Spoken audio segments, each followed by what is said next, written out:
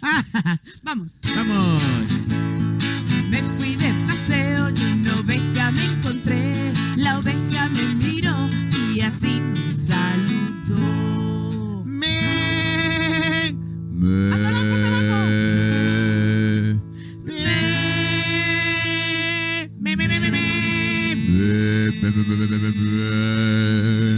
¡Ay, qué divertido! Uno más. ¿Qué otro animal puede ser?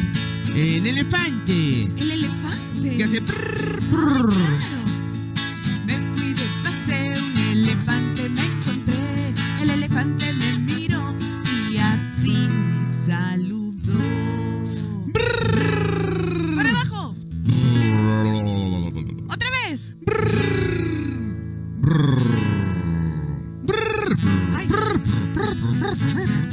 ¡Ay, muy bien! ¡Qué lindo salió, Pati! Me encantó irme de paseo y encontrarme con los animales.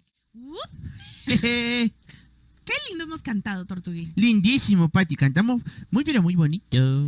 Oye, Tortuguín, a ver, ¿Qué pasa, Pati? ¿Cuál es el problema? Seguramente, estás distraída por algo bonito que pasa por ahí por la calle. Los pajaritos. ¿ustedes están viendo lo que yo estoy viendo? Tortuguín, ¿qué Ay, cosa ay. tienes ahí en tu caparazón? Pati, mira por allá. Una palomita. Ay, qué linda la palomita, ¿no? Tortuguín, yo... Pati, mira por allá. ¿Qué? Ay, pasó un carro muy rápido. Ah, Sí. Pati, mira arriba. Ay, ¿qué? Un pelícano. ¿Un pelícano? Difícil por acá el pelícano, la verdad. Tortuguín, escucha. Estoy preocupada porque algo tienes colgando de tu caparazón que me parece un poco extraño. Yo tengo algo colgando de mi ¿qué? De tu caparazón de tortuga. ¿De dónde? No te hagas el chistoso que estoy mirando. Pati, ¿Tienes ahí, Tortuguín? Pati, silencio. Imagina que no has visto nada, Pati. No, sí he visto y quiero saber qué no es. Lo digas voy a sacar nada. en este Pati, momento. no. Tortuguín, lo siento mucho, pero no puedo Ay. permitir que tengas eso colgando ahí. Ya. ¿Qué es esto que está Ay, colgando? fúchila. Ay. Tortuguín, dos medias apestosas. Ay, Ay, Paticita, es que esas medias, ¿sabes qué? ¿qué hacen estas medias en tu Las caparazón? tengo hace solo 6 meses, nada más. 6 meses, Tortuguín. ¿Por Es que qué? las uso para dormir. Como no puedo dormir, saco la media, la vuelo y ¿Son tus medias? son mis medias, Pati. Tortuguín, las medias sucias no se guardan en el caparazón. ¿No se guardan acá? No, Tortuguín. También tengo mi calzoncillo. Oye, no. Las medias y la ropa cochina se guarda en un lugar especial de la casa, mira. Las medias y la ropa cochina se guardan en la casa de la vecina. Oh, no. ¿No? Las medias y la ropa cochina o la ropa sucia se guarda en el cesto de la ropa sucia o en el cajón de la ropa sucia o en una canasta de ropa sucia. ¡Oh!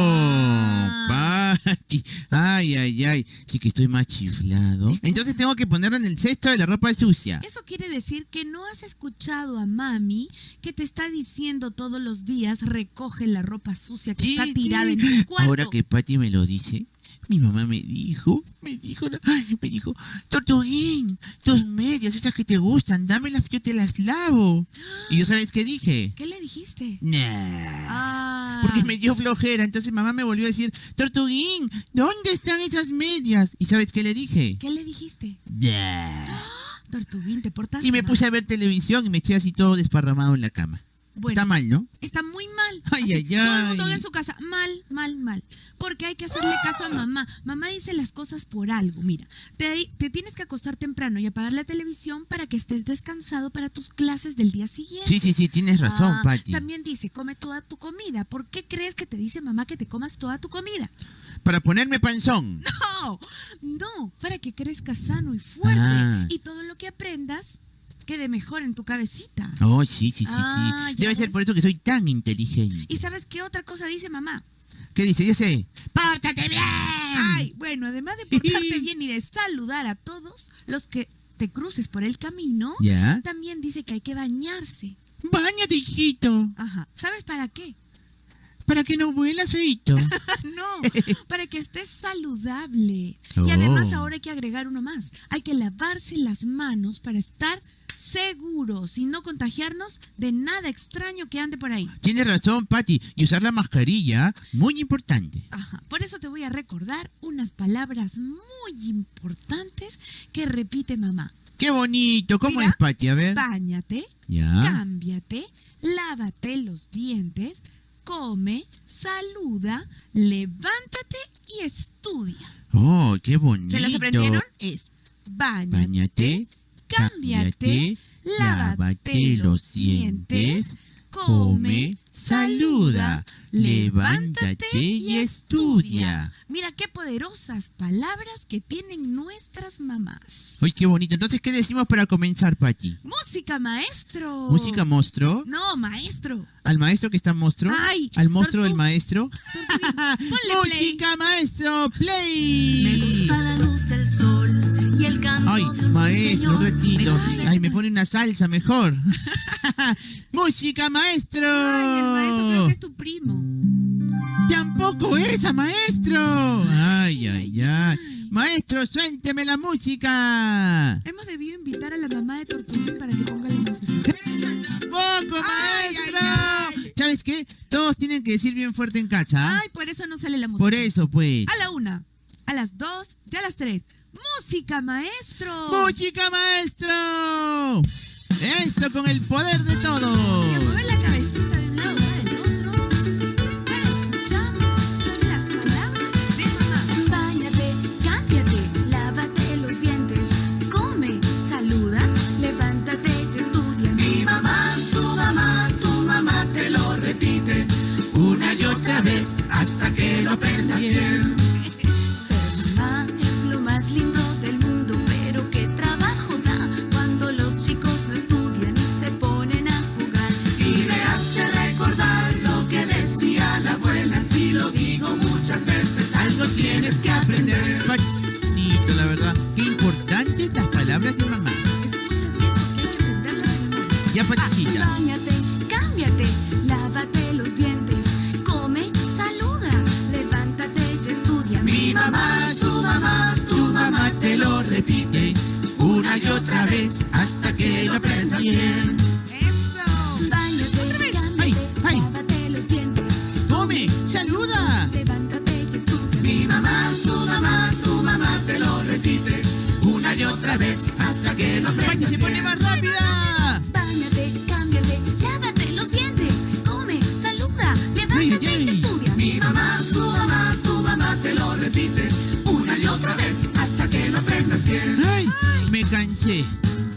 Ser mamá es lo más lindo del mundo, pero qué trabajo da cuando los chicos no estudian y se ponen a jugar. Y me hace recordar lo que decía la abuela, si lo digo muchas veces, algo tienes que aprender. ¡Ay! ¡Qué bonito! Sabias las palabras de mamá. Pati, qué lindo ha estado jugar con todos ustedes. Me ha encantado. Qué encantado, ¿no? Sí, Pi. Muy bien, pero creo que tienes bastante tarea que hacer, ¿no, Tortuga? Sí, Pati, las tareas del colegio que me ha dejado la Miss Claudia. Y también tengo que hacer todo lo que mamá me ha dicho. Ay, lavarme los dientes, bañarme, comer, porque a partir de ahora voy a ser un chico bueno. Ay, un y chico obediente, mejor. y obediente sobre todo. Claro que sí, hacerle caso a las palabras tan sabias de mamá. Sí, sí, sí, sí. Muchas gracias por acompañarnos hoy, Tortuguín, pero te cuento que tenemos un montón de cosas más divertidas para jugar con todos los que están ahí en su casa. Yo me conecto desde mi computadora. Que la sigan pasando lindo. ¡Chau, chau! Chau, chau, chau. Chau, chau, chau, chau, chau, chau, chau, chau. Chau, chau, chau, chau, chau, chau, chau, chau, chau, chau, chau. Chau, chau, bye bye. Gracias, Tortuguín. Y nosotros seguimos pasándola de lo mejor. Leo, ¿tú le tienes miedo a los cocodrilos? Pero por supuesto, me encuentro un cocodrilo y me voy corriendo. Me puede morder el potolacho. Porque te cuento que atrás de ti hay un cocodrilo. ¿Dónde? Atrás tuyo. ¿Dónde? ¿Acá? Atrás de ti. ¡Ay! ¡Ay, Leo! Es un dibujo. Pero es un dibujo, ¿no? Uy, yo me había asustado un montón. Ay, Leo, te voy a contar una historia para hacer con las manos. Me encantan las historias. Y con las manos. No te vayas a asustar. No, ya, lo prometo. ¿Listo? Vamos. ¿Me ayudas? Vamos. Vamos. Un cocodrilo camina con sigilo. Un pececito quiere cazar. Mira por aquí, mira por allá. No ha tenido suerte, vuelve a comenzar. Un cocodrilo camina con sigilo. Un pececito quiere cazar. Mira por aquí, mira por allá.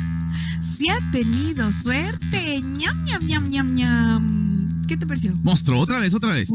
Vamos, todos, ¿Listo? ¿ah? Ya saben, cocodrilo, abro y cierro las manos. Un pececito, hacemos así con la manito, la encogemos y la estiramos. Miramos para un lado, miramos para el otro, nos escapamos y luego... ¡ñam, ñam, ñam, ñam! Ya está. Vamos. Vamos. Un cocodrilo camina con sigilo. Un pececito quiere cazar. Mira por aquí, mira por allá. No ha tenido suerte, vuelve a comenzar. Un cocodrilo camina con sigilo. Un pececito quiere cazar. Mira por aquí, mira por allá. Si ha tenido suerte, ñam, ñam, ñam, ñam, ñam. Vamos a ayudar a Leo a que no le tenga miedo al cocodrilo verde. Vamos a contarle un cuento, vamos a dejar preparado un cuento con el cocodrilo verde. Pero resulta que para cantar este cuento, sí, hoy vamos a cantar este cuento, necesito que todo el mundo me acompañe con panderetas, maracas, tambores, cucharas, sartenes, siempre pidiendo permiso a mamá. ¿Están listos para escuchar el cuento? Y viene. Verde, verde, verde, el cocodrilo que muerde, sentado en un baúl. Azul, azul, azul, el azul en un castillo. Amarillo, amarillo, amarillo, el castillo en una piedra. Negra, negra, negra, la piedra en un tejado. Morado, morado, morado, el tejado en una granja. ¿Dónde está la granja?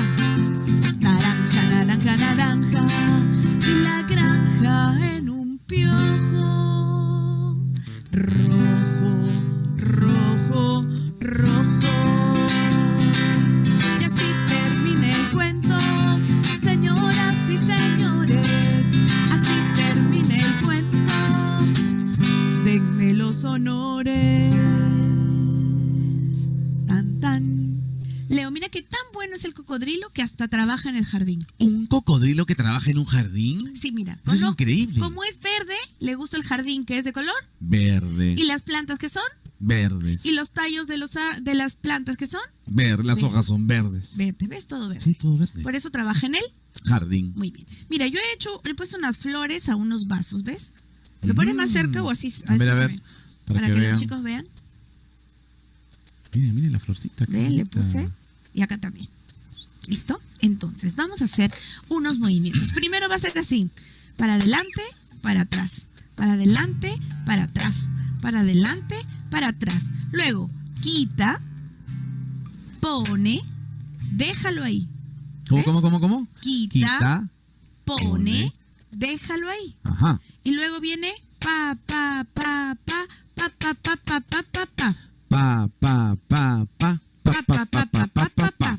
¿Esa se repite 2 veces al final? Sí. Ah, ok, perfecto. ¿Listos? Vamos a probar. Vamos, qué nervios. El cocodrilo trabaja en el jardín, quita, pone, déjalo ahí. Las flores con las flores hacen tiqui, tiqui, ti.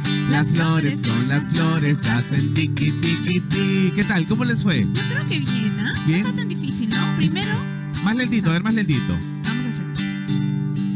El cocodrilo trabaja en el jardín, quita, pone, déjalo ahí. Las flores con las flores hacen tiqui, tiqui, ti. Las flores con las flores hacen tiqui, tiqui, ti. ¿Qué tal les fue? Hay una vez más, Leo, para que quede así bien aprendido. Vamos.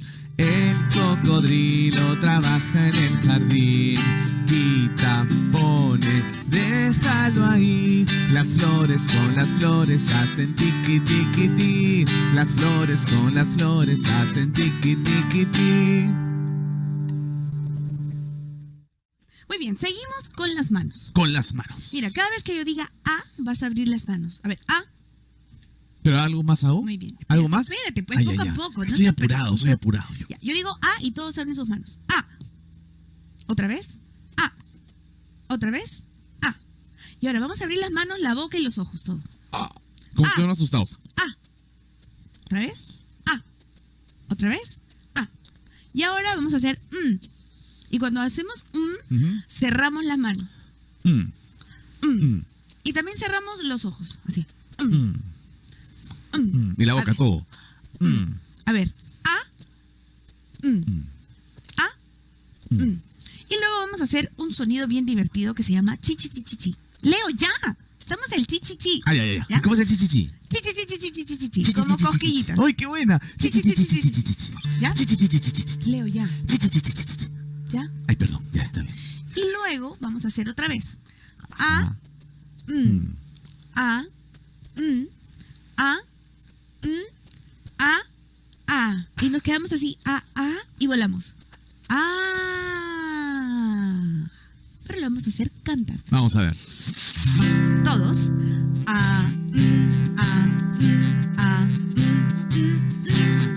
Chi chi chi chi chi chi chi chi chi chi chi. Otra vez.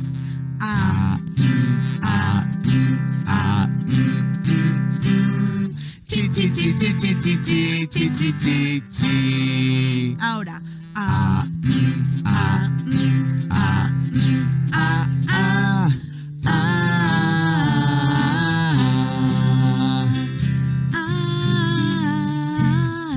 Otra vez.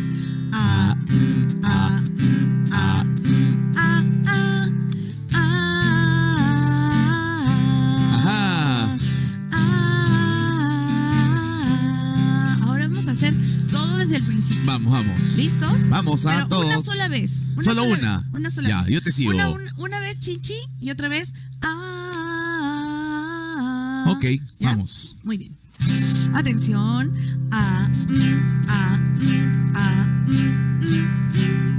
Chi chi chi chi chi chi chi chi chi chi chi.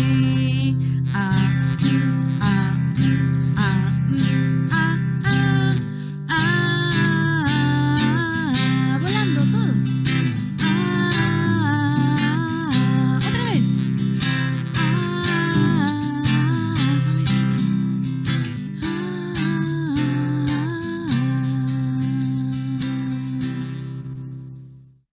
Pati, después de hacer cosas tan lindas, llegó el momento de despedirnos. ¿Tú sabes dónde viven los cocodrilos? Los cocodrilos viven en el río. Ay, ¿qué te parece si nos vamos en lancha esta vez? ¡Qué buena idea! ¡Vámonos en lancha! ¿Quién quiere ir en lancha? ¡Yo! Pero mira, escucha este sonido. ¿A qué te parece? ¿Un grillo? Sí, suena como un grillo. Y los grillos también hay muchos en el río. Pero ¿sabes qué es esto? Es un masajeador. Pero yo lo he convertido en güiro. ¡Oh, qué inteligente es, Pati! Y con eso vamos a cantar La Lancha. ¡Nos vamos! Vámonos. ¡Hasta la próxima! Se va la lancha, se va con el pescador. En esta lancha que cruza el mar, se va, mi amor. Si el agua fuera tinta y el cielo fuera papel, escribiría una carta a mi querido Manuel. La, ra, ra, ra, ra, ra, ra, ra, ra, ra, ra, ra, ra, ra.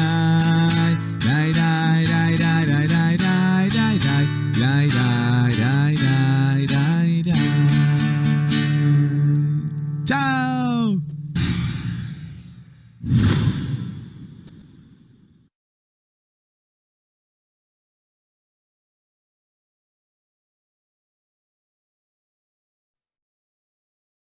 Bueno, bueno, muchísimas gracias por habernos acompañado esta mañana. Muchas gracias a Cataplum por el show tan bonito que nos ha mostrado. Veo que el público lo ha disfrutado mucho, esa es la idea, que ustedes los disfruten. Y los invitamos a acompañarnos el día lunes, otra vez a las 7 de la noche. El día lunes estaremos tocando el tema del relato peruano en el panorama latinoamericano. Estaremos con Katia Dawi, María José Caro, Miluska Benavides y Diana Félix. Y luego tendremos un stand-up comedy con una invitada sorpresa. Nos vemos el día lunes. Muchísimas gracias por acompañarnos. Hasta pronto. Buen fin de semana.